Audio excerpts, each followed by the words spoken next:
Ito ang radyo ng bagong henerasyon. Sumasahing papawid sa pamamagitan ng internet at live streaming. Radyong pinagkakatiwalaan ng sambayanang Pilipino.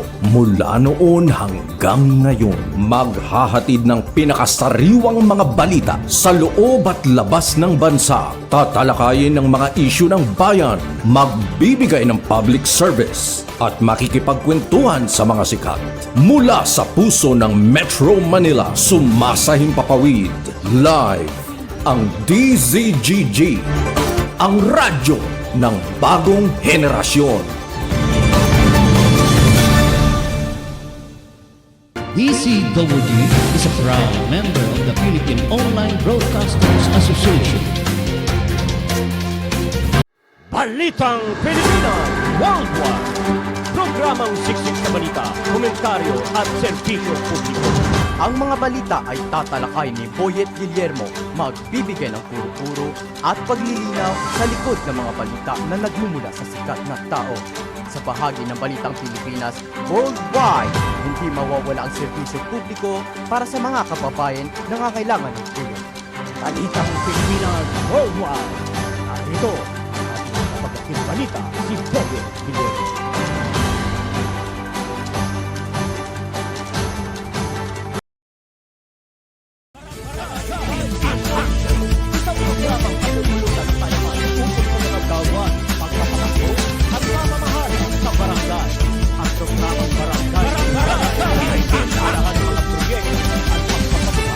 Bagong programa sa barangay.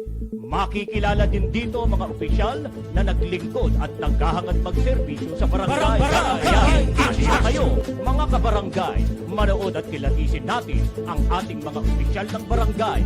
Samahan sina Rolly Bonyon at Boyet Guillermo sa kanilang 1 oras na programa mula ika-11 ng umaga hanggang ika-12 ng tanghali.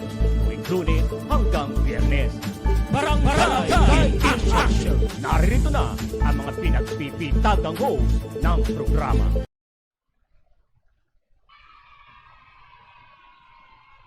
Yes, hello!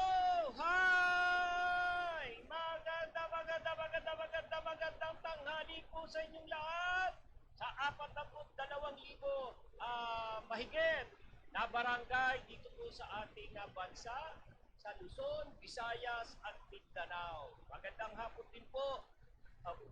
Umaga. Magandang umaga din po sa ating mga kababayang OFW sa iba't ibang dako ng mundo na naaabot po ng ating programa. Yan, isa na naman pong paglilingkod namin sa inyo kung araw ng Wednesday at October 11, 2023. Yan. At muli po, inaanyayahan ko po kayo na samahan po ako sa 1 oras po nating programa. Ating pong pag-usapan ang ating pong mga barangay, ang ating mga kagawad, mga opisyal, at yung mga tatakbo, yung mga kandidato sa ating lugar, sa ating barangay. Yan, pag-usapan po natin yan. Kilatisin natin sila. Kilatisin natin ang mga kandidato kung sino yung karapat-dapat at yung hindi karapat-dapat. Yung dapat panatilihin at yung dapat na patalsikin. Yan ang ating gawain ngayong panahon na ito sapagkat nalalapit po ang eleksyon. Kaya tayo ay araw-araw ay maghanda na. Paghandaan na po natin yan. Dapat tayo po ay meron na po mga napili. May mga napili na tayo dahil sa sa tagal ho ng panahon ng araw na matapos silang maghain ng Certificate of Candidacy. Kilala naman ho nyo sila. Pero yung mga bago, dapat din ho natin silang kilatisin ng gusto. Yan. Para kung karapat dapat natin silang ipalit, doon sa mga walang nagawa ng mga nakaraang panunungkulan nila, ay dapat atin silang iluklok, ano, di ba? Kaya ito yung panahon natin. Araw ho natin ito. Nasa ating pong sa ating mga kamay ang ating mga kamay. Ano ho? Ang kahihinatnan ho nila.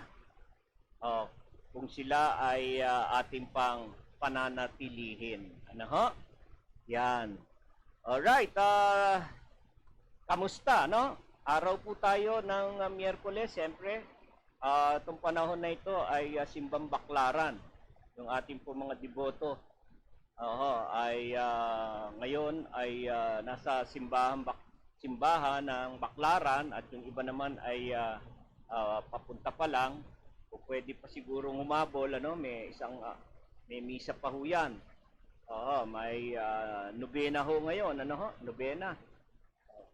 Yan. At tayo po ay mag-alay po tayo ng panalangin. Lalong-lalo na po sa ating mga kababayan po sa Israel. At yung pangyayari po sa Israel, kahit yung ating pong mga kapwa-tao doon. Ano ho? Lalo na sa mga Pilipino. Meron hong mga Pilipino na nawawala. Ano ho? Kung di tayo nagkakamali, may 10 ho sila. Yung 5 na tagpuan, at yung iba naman ho ay hindi pa. Yung 5 hindi pa ho natatagpuan. Kaya tayo ho ay mag-alay po tayo ng panalangin. Nawa po ay madali pong matapos ho yung nangyayaring digmaan po dyan sa Israel sa pagitan po ng Hamas, militanteng grupo. Ano ho? At yung mga inosente ho, no? Mga inosente ay kanila pong hino-hostage. Tumataas po ang bilang ng kanilang mga hino-hostage. Naku, bakit ba ganito mga pag-iisip nito mga anong ito, no? Mga taong ito? Kung galit ho kayo sa gobyerno ng Israel, kayo-kayo na lamang po. Wag niyo na hong idamay yung ano. Wag na hong madamay yung mga inosente na wala naman hong kinalaman, ano?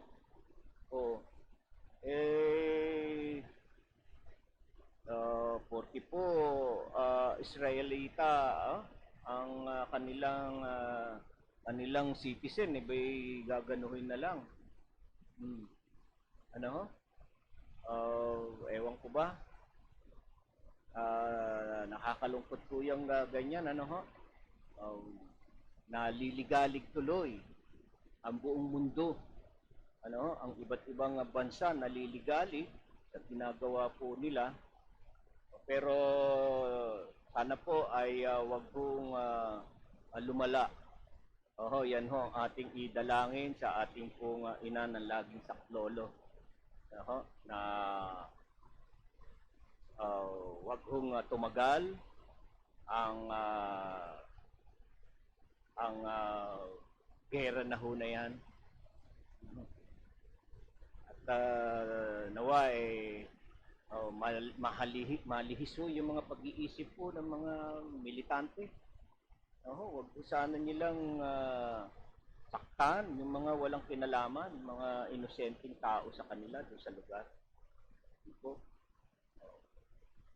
Yan ho ang ating pong gawin. Yan ho ang ating may tutulong. Ano po? At yung ating din pong mga opisyal ng iba't ibang bansa ay mabigyan ho sila ng linaw at mabigyan ho sila ng kontrol sa kanilang mga pag-iisip, ano, para hindi ho sila makadagdag pa. Na makadagdag pa ho sa problema. Ano ho? Yan. So wala naman ho tayong ibang maaasahan kung hindi ang ating pong Panginoon, ano ho, yan ay, bagamat yan din ay pinahintulot na rin ho niya yan, yung mga ganyan dahil doon ho, doon ho sa lugar na yon ang pinagmula ng ating Panginoong Hesukristo, sa Jerusalem, malapit lang po doon, ano? Ah, kaya ho, hindi ho natin mauunawaan, ang tanging ang Diyos lamang po nakakaalam, no, kung bakit pinahihintulutan niya po yung mga ganon sa kanyang bayan. Pero noong pa naman, noong pa naman ho, sinilang pa lang ho ang ating Panginoong Hesukristo, meron na hong mga ganyang mga pangyayari. At muntik-muntikan pa nga di ho ba ang ating Panginoon ang hari. Ang hari ng ano ba? Pinag-uutos na ang lahat ng anak na panganay, no? Ay pinapapatay. Diba? So, yan ay talagang nangyayari ho, para diyan ho ay lumutang ho ang kapangyarihan ng Diyos. Diyan ho natin makikita ang kapangyarihan ng Diyos, kanyang pagkilos para makita sa tao na may Diyos na makapangyarihan sa lahat. Ano man ang nangyayari na yan ay maaari niya kong hintuin, pahupain, pigilan kung ano man po yung nangyayari sa atin ay sa ating buhay. Alright. Tayo po ay siguro ho ay meron ho tayong public service po muna, yung meron tayong panawagan muna. Yan, public service tayo doon sa nawawala. Yung nawawala na kababayan natin, naliligaw, yan. So baka kayo po ay mapansin niyo po si Ederlyn Padis, yan. Baka napapansin niyo po siya dahil ang tao pong ito ay siya po ay pinaghahanap ng kanyang pamilya. Madalas po daw siyang may dalang maliit na plastic bag at may sling bag sa may loob ng damit. Siya po ay huling nakita noong October 4. Baka ho meron pong nakakaalam at nakakakilala sa kanya.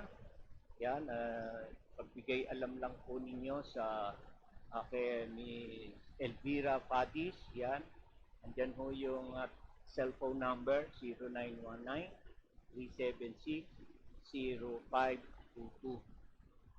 Tulungan po natin, ipagbigay alam po natin, at tawagan po natin ang kanyang mahal sa buhay, kung siya po, kung si Ederlyn Padis ay napapansin po ninyo. Hindi na ho kasi masyadong dinitalye kung bakit to siya nawala, at ano ba ang baka may karamdaman nito. Yan, bata pa ho, 28 anyos. So yan ho, ang palatandaan lamang po nung siya ay huling nakita noong October 4 ay yan, madalas daw po may dalang maliit na plastic bag. May sling bag sa may loob ng damit. May sling bag sa loob ng damit. Yan. Pagbigay alam po natin sa kanyang ina. Yan, nanay ho pala yun, si Ginang Elvira Padis. Tawagan po siya sa 0919-376-0522. Okay? Alright. So, doon naman tayo. Sa paalala pa rin ho. Paalala doon sa mga senior citizen. Senior citizen. Yan. Yung mga schedule. Yan. So, muli po, pinapaalala po natin ang schedule po ng bigayan po ng birthday gift para sa mga senior citizen. Yan. Dahil tayo ho ay October 11 na, so malapit na po. Sa October 16 po, yan, tatanggap na po ng birthday gift ang mga senior citizen mula sa Barangay 183 hanggang Barangay 201. Schedule po ninyo mga senior citizen sa barangay na nabanggit. Yan, sa October 6 ang schedule nyo para matanggap po ninyo ang birthday gift. 1,500 po yan. At minsan sinasabay na rin po yan yung social pension na 600. Kaya meron kayong 2,100. At talagang medyo ho yan, medyo malaki. At talagang maaaring ipambili ng gamot, no? At meron pang blowout sa mga apo. Kaya mga apo, ipaalala ninyo kay lolo, kay lola, yung petsa ng kanyang pagtanggap. Alam naman ninyo si lolo, si lola, makalimutin. At hindi naaalala kung ano yung petsa ng kanyang pagtanggap. Kaya kayong mga apo ang magpapaalala sa inyong mga lolo't lola ng araw na kanyang tatanggapin ang kanyang ang birthday gift. Yan. Okay? Right. So, ang mga taga-barangay 1 hanggang 59, yan, mga senior citizen mula sa barangay 1 hanggang 59. October 17 naman po kayo naka-schedule para tanggapin ninyo ang birthday gift. Huwag mo nga pala ninyong kakalimutan na ise-xerox na ho ninyo yung senior ID na may pirma. 3 pirma ho yan. Para yan po ang basihan na kayo po ay natanggap o nakatanggap na ng inyong birthday gift. So, Barangay 1 hanggang 59, October 17. At ang sumunod naman, ang Barangay 60 hanggang 119. Ito po ay yung may mga birthday ho na August, birthday po na August. Yan, baka hindi ho kayo, hindi birthday nyo August, hindi, wala ho kayo sa listahan. Yan, October 18, Barangay 60 hanggang 190. Yan po yung mga senior citizen dyan. Yan, nakatakda ho kayo na makatanggap ng inyong birthday gift sa October 18. Mga taga-barangay 160 hanggang 190. Sa October 19 naman po, yan, nakatakdang tumanggap ang mga senior citizens sa October 19 mula sa mga barangay na 120 hanggang 171. Mga senior citizen mula sa barangay 120 hanggang 171, ang pagtanggap ng birthday gift po ninyo ay sa October 19 2023.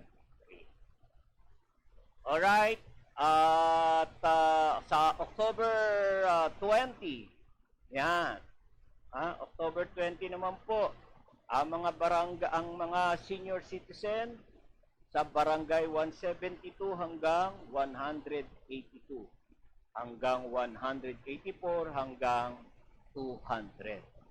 Yan naman po ang mga senior citizen sa nabanggit na mga barangay ay nakatakdang tumanggap ng inyong birthday gift sa October 20, 2023. Yan ay yung mga may birthday na August. Alas 9 ng umaga ang simula ng kuhaan ng birthday gift hanggang alas 4. Ano? At yaan ay doon ho sa Office of the Senior Citizen sa Cuneta Astro or sa gilid yan ng sa pagitan ng Cuneta Astrodome at ng Pasay Complex. Okay? Mga apo, huwag kakaligtaan ang schedule ng inyong mga lolo at lola. Alright, sa Barangay 100, ayan, paalala rin sa ating mga senior citizen dyan. Sa October 18, sa Barangay 100, ayan, ang mga senior citizen, iko-konti lang. Hindi, ano naman ito, yung mga may birthday ng August na ito. Yan, si Federico Medina Pue, Corazon Castro, Merlita Andales, Concepcion Tumlos. Yan ang aking mga senior citizen sa Barangay 101. Right, so paalala po yan ha. Huwag kalilimutan or ilista na ho ninyo ang inyong mga petsa. Ilagay niya sa inyong kalendaryo o kaya ipaalala sa mga apo dahil ang mga apo sila ay mga matandain sa mga petsa. At tiyak, hindi nila makakalimutan yan sapagkat ipo-blow out ninyo o ipo-blow out natin sila. Ayan. Tuwan-tuwa, no? Tuwan-tuwa. Alright. So, yung mga gusto magkatrabaho naman, yan. Yung gustong makapagtrabaho, ano ba yan? Ayan, ho, sa Ace Hardware. Ayan, ho. Tumatanggap po. Interview o job interview ho. Ayan po ay ito pong mga trabahong ito programa po ng lokal na pamahalaan na kung saan ay pinamagatan nitong Barangay Labor Desk Reload. Oo, sa mga barangay ho, maaari ho kayong makipag-ugnayan at malaman ho ninyo kung ano-ano ho mga trabaho ang pwede ninyong applyan. Ayan, sa October, ngayong araw ito pala yan.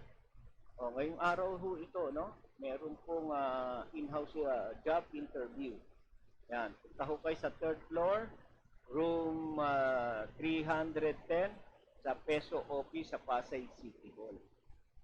Public Employment Service Office sa Pasay City Hall sa 3rd floor po. Room 30. Yan, yung cashier, mga yan yung join our helpful team. Counter supervisors, sales assistant, sales clerk, stock clerk, store manager, store supervisor, treasury assistant, warehouse supervisor. Yan ang mga trabaho na inyong ma-applyan. Ano ho? Right. Sige. Yan. Sunod natin yung para naman sa sa mga matatanda. Yan. Meron akong yung pala, yung istorya niya. Meron niyang istorya, nakuha mo? Oo. So sa Las Piñas City, ano po, ay nagsagawa po dyan ng oo, yan, no? Parang maikli. Yan. Ang nagsagawa po ng tinatawag na parang maikli na. Maikli lang ba yun? Sige. Yan na. Oh, yan. Ano ba yan? Yan. Okay. So, para ho ma-prevent po yung karoon po ng karamdaman ng mga matatanda, no? Yan ang Las Piñas City. Sa inisyatiba po ng alkalde na si Nene Aguilar. Yan. Nakakita ng pagbabalagpas ng ilang mga proyekto sa pangangailangan ng pangkalasugan, naglalayong pahusayin ang kapakanan ng mga residente na Las nagpapakita ng isang makabuluhang hakbang sa misyon ng lungsod na nagbigay ng komprehensibong mga serbisyo sa pangangailangan ng pangkalasugan sa lahat ng residente dito. Kulang nga yan. Mali yung ko yata.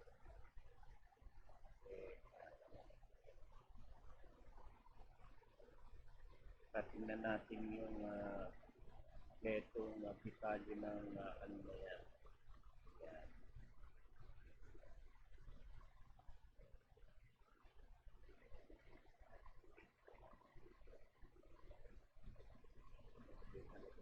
Ano? Ang dami pong mga nagpa-vaccine sa flu para ho yan sa flu vaccine ho yan.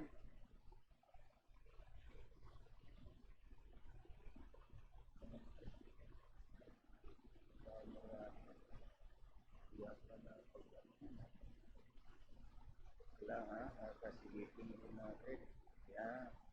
Yan, ito kasi nandito pa. So yan, ang City Health Office ng Las Piñas, yon, sa pakikipagtulungan po ng Philippine Foundation for Flu Vaccination at ang Raising Awareness for Influenza in support of elderlies coalition ay nagpasimula po ng taunang flu vaccination program para po sa mga senior citizen. Yan. Kahapon lamang po ito, no? So, ang drive na ay naging matagumpay na sa bakunahan. 730 ng mga nakakatanda ay naglalayong palakasin ang kamalayan at bigyan diin ang kahalagahan ng pagbabakuna sa trangkaso sa mga mahihinang populasyon ng lungsod. Binigyan diin ng kaganapan ang pangako ng lungsod na magpapahusay ng accessibility sa pangangalagang pangkalusugan para sa mga matatanda nito. Lalo na bago ang panahon ng trangkaso na maaaring magdulot ng malubhang panganib sa kalusugan sa mga matatanda. Binigyan diin ni City Health Officer OIC Dr. Juliana Gonzales ang kahalagahan ng pagbabakuna sa trangkaso sa pagpapagaan ng mga panganib na nauugnay sa trangkaso at ang potensyal nitong magpalala sa mga kasalukuyang kondisyon ng kalusugan sa mga senior citizen. So, sa suporta naman po ng Philippine Foundation for Flu Vaccination at ng RACE Coalition, ang programa ay nakatakdang magpatuloy sa mga darating na taon na nagpapaunlad ng kultura ng preventive healthcare sa Las Piñas. Ang inisyatiba na ito ay mahusay na nakaayon sa pamana ng yumaong alkalde ng Nene Aguilar, na ang panunungkulan ay nakakita ng pagbabalangkas ng ilang mga proyekto sa pangailangang pangkalusugan na naglalayong pahusayin ang kapakanan ng mga residente ng Las Piñas. Nagpapakita ng isang makabuluhang hakbang sa misyon ng lungsod na magbigay ng komprehensibo mga serbisyo sa pangangalagang pangkalusugan sa lahat ng residente. So, dinagsa po ng mga senior citizen ang vaccination, flu vaccination, no? Yan, kung mapapansin po ninyo, no? Kailangan po ito. Dapat po samantalahin po natin ito. Ang sa gayon ay tayo ay protektado. Protektado po tayo sa karamdaman, ano? Lalo na sa flu. Po. Right? So, naging matagumpay. Naging matagumpay po ang ginawa po na yan, ano? Yung vaccination, flu vaccination. Yan sa Las City. Right? Ayan, sa mga senior citizen. Okay? Alright? Aba, yan, no? Batiin natin. Batiin natin si Eduardo Vargas. Si former barangay captain Eduardo Vargas. Yan, nanonood siya ngayon. Hello? Kapitan? Bukas makalawa, andyan ng team namin sa inyo. At may dalang konting tulong para sa iyo ang aming pimpilan kung DCW Broadcasting. Alright. So, ano pa? Ayan,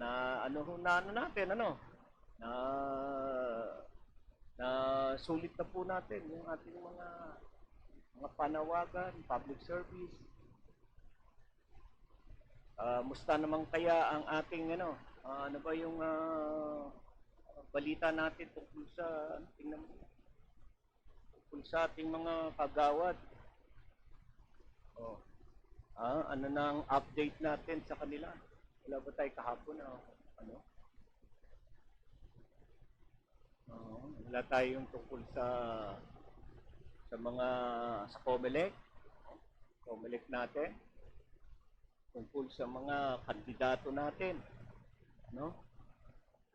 So kasi ang atin po ngayon, ang pinakamainit po natin sa ngayon, yan nga po yung tungkol nga po sa Israel, no? Ngayon ho, ang ating pamahalaan ay patuloy na po na sila po ay abala, no? Abala ang ating bahada po sa Israel, Jordan, no? Yan, ano ba yan? Yan, no? Israel, yan, no? Handa ho magpatupad ng mandatory repatriation mga Pilipino sa Israel kung lalala pa ang sitwasyon. Pero sa mga oras na ito, sa mga panahon na ito, talagang abala na po ang ating mga opisyal ng embahada, ng OWA, para ho paunin, i-rescue po yung ating mga kababayan. At lubahaw talagang delikado ho na doon dahil ang grupo ho, ang mga militanteng grupo po na Hamas, ay mga inosente ho. Hino-hostage. Hino-hostage. Kaya ang ating mga opisyal ngayon nagpukumahog. Pero medyo sila ay tumatiming pa, no? sa kanilang gagawing aksyon, kanilang mga rescue operation sa ating mga kababayan dahil ubahang kapangani dahil na po ang ang missile, ano? Oo, talagang patuloy po ang pagbagsak. At ang dami pong nadadamay na mga ah, residential building. Ano? At kitang-kita naman po natin, ano, kung mapapanood natin, talagang pulbos. No? Yung isang mataas na building na residential, o kapag tinamaan, talagang, ano ba, ano? Parang nalumpo, nalusaw eh. At na tinamaan po ng missile. Kaya itong pangyayari na ito, ano ho, yan ho, ay tayo po ay manalangin po tayo at po umantapan na wag hong tumagal ang gerang ito.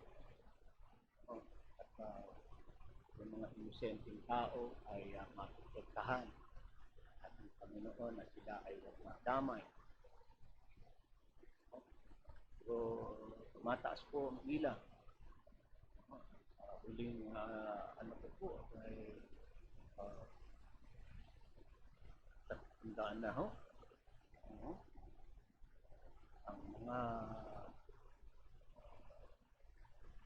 namatay at yung hostage tumataas din ang bilang. Hostage yun hostage yun ng mga militante. Sa 100 plus na ho yata. Kaya marami na ho yan. Sa atin na po marami din yan. So, yun nga no, nakahanda ang gobyerno na magpatupad po ng mandatory repatriation ng mga Pilipino nasa Israel pag lumala pa ang sitwasyon. Sabi po ng OWA na kapag nabigyan sila ng full clearance sa repatriation na ito sila ipatupad. Pero sa lukuyan daw po ay wala pa sa mga Pilipino sa Israel ang nagpahayag na gusto na nilang umuwi dito sa Pilipinas. Sa halip ay gusto lamang na mailagay sila sa ligtas na lugar. So, ayon naman po sa DFA, obligado naman silang magkaroon ng contingency plan para sa 365 days o sa araw-araw para tumugon sa sitwasyon sa Israel. Abala po ang ating pamahalaan. So, bila naman doon yan, naniniwala ang DFA na posibleng umabot lang sa 1 linggo ang girian. Ang Palestine at Israel at babalik na muli sa normal na sitwasyon. Sana po ay mangyari na nga po yan. Yan naman yung konti lang po yan. Konti lang po yung militante na grupo na po yan. So, sa bandahong Jordan, yan, meron ho naman dyan na mga kababayan din natin, mga pamilya na nagpahiwatig na po na gusto pong umuwi. Pahiwatig na po na sila ay pumalik. At po ay kinumpirma po ng Philippine Embassy natin sa Jordan. Siyam na pamilyang Pilipino ang nakapagsignaya sa kanila para sa repatriation. Sa harap yan po ng matinding bakbakan sa Gaza Strip sa pagitan ng Israel at Hamas ng Palestine. So, So, ayon sa himbada, 38 sa mga nagpatala para sa repatriation ay Filipino national.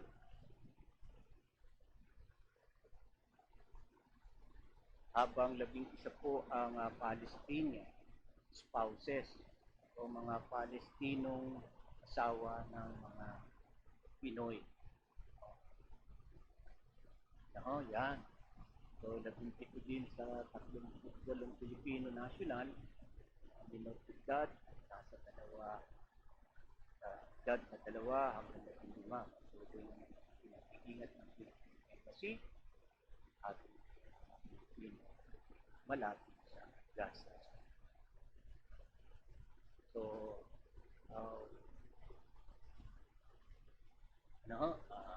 sana makabalik po sila rito ng ligtas, iwasay. Wala hong mapahamak sa ating mga opisyal ng ating pamahalaan habang kinakaon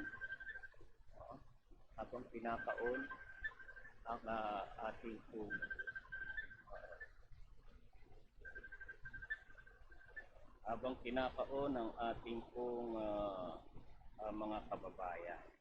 Right? So, yun. Tapusin ko lang yung ano ko. May nagtatawag na.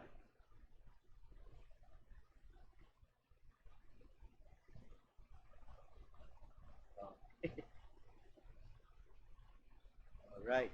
So, yan. Okay. So, ayan. At wala na rin ho tayong oras, ano? Ayan, bati muna ho ako. Bati ko muna po ang ating mga kababayan, ha? Samantalahin po, tayo po ay wala na ring oras. Yan, si Deli Concepcion, ayan, nanonood. Si Andrea Porte, hello and good morning po. Si Kagawad, si former barangay captain, Ed Vargas, nanonood. Good morning daw po. Ayan. Right? So, yan, wala na ho tayong oras, mga kababayan. Ano, tayo ay pinagmamadali na. Yeah. So, tayo po ay mamaya po magkita-kita pa rin ho tayo, no, sa ating pong panghapon na programa. Yan pong ating ating pong Balitang Pilipinas Worldwide, alas 5 hanggang alas 6. Naanyayahan ko po kayo na tayo po ay magsama-sama pa rin ho mamayang panghapon ng programa.